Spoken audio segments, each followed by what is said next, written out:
শিল্পীরা দেশকে ভালোবাসে, সবাই দেশকে ভালোবাসে, তবে শিল্পীরা একটা সচেতন অংশ সমাজের।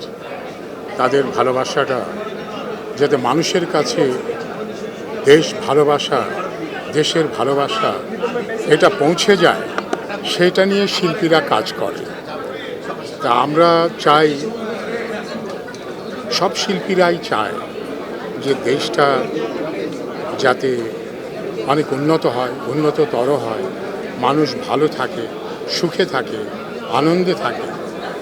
এটি আমাদের কামনা এবং আমাদের শুভেচ্ছা এখানেই, যাতে আমরা সব মানুষ, বাংলাদেশের মানুষ ভালো থাকি, সুখে থাকি, স্বাচ্ছন্দ্যে থাকি, আনন্দে থাকি।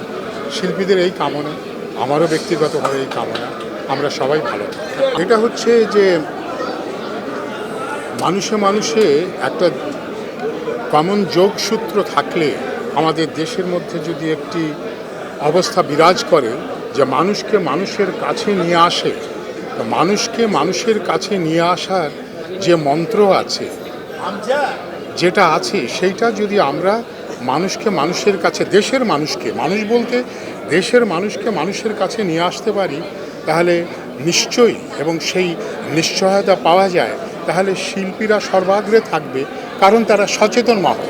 এটা বিশ্ব স্বীকৃত যে শিল্পীরা সচেতন অংশ, তাহলে তারা সর্বাগ্রে থাকবে।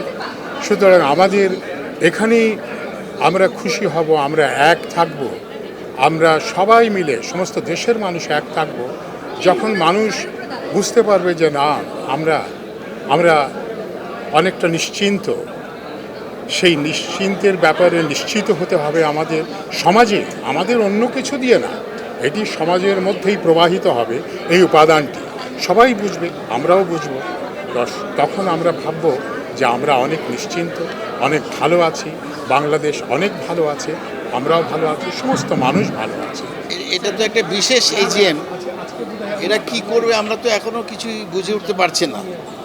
আমার মনে হয় এটা একটা দেখার বিষয় যে ওরা আজকে আমাদেরকে ডেকেছে এই বিশেষ সাধারণ সভায়, এটা ওরা কি সিদ্ধান্ত নেয়, কেন আমাদেরকে ডাকলো, বা কি ভেতরে কি হচ্ছে না হচ্ছে, কিছুই কিন্তু আসলে এখন পর্যন্ত বুঝতে পারিনি। বুঝে নেওয়ার একটা বিষয় আছে। আমি ব্যক্তিগতভাবে মনে করি আমি সারা জীবন মুক্ত চিন্তার মানুষ, মুক্ত চিন্তা করতে চাই, সবসময় এই মুক্ত চিন্তা নিয়ে এগিয়ে যেতে চাই।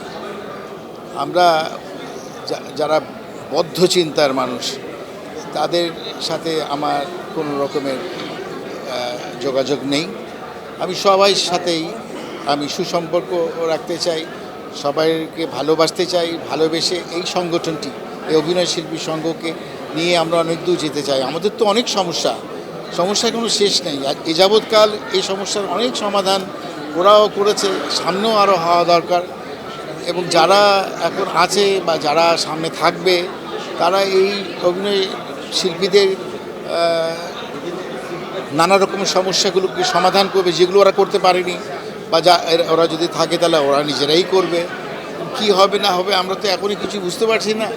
তো আমি যেটা মনে করি, অভিনয় শিল্পী সংঘের যে স্বার্থ সংশ্লিষ্ট সকল বিষয় নিয়ে কাজ করার জন্যই তো অভিনয় শিল্পী সংঘ, সেটা হওয়াটা খুব জরুরি।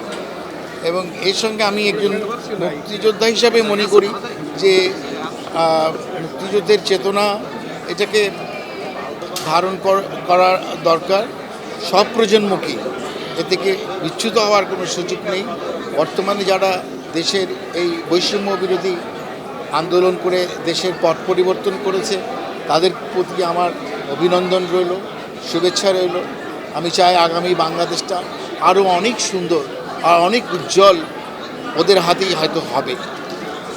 তো অভিনয় শিল্পীর সঙ্গে এখন যারা আছে তারা অনেক কাজ করেছে, তাদেরকে আমি ভালোবাসা জানাই, শ্রদ্ধা জানাই, স্নেহ জানাই। সামনে যদি নতুন কমিটি হয়, যদি হয়, আমি জানি না, আগেই বলেছি আমি কিছুই জানি না, তাদের প্রতিও আমার অভিনন্দন, তাদের প্রতিও আমার একটাই আশা যে অভিনয় শিল্পীদের নিয়ে যাতে অনেক দূর ওরা যেতে পারে, কাজ করতে পারে, অভিনয় শিল্পীদের সমস্যাগুলো সমাধান করতে পারে, এই প্রচেষ্টা যেন অব্যাহত থাকে।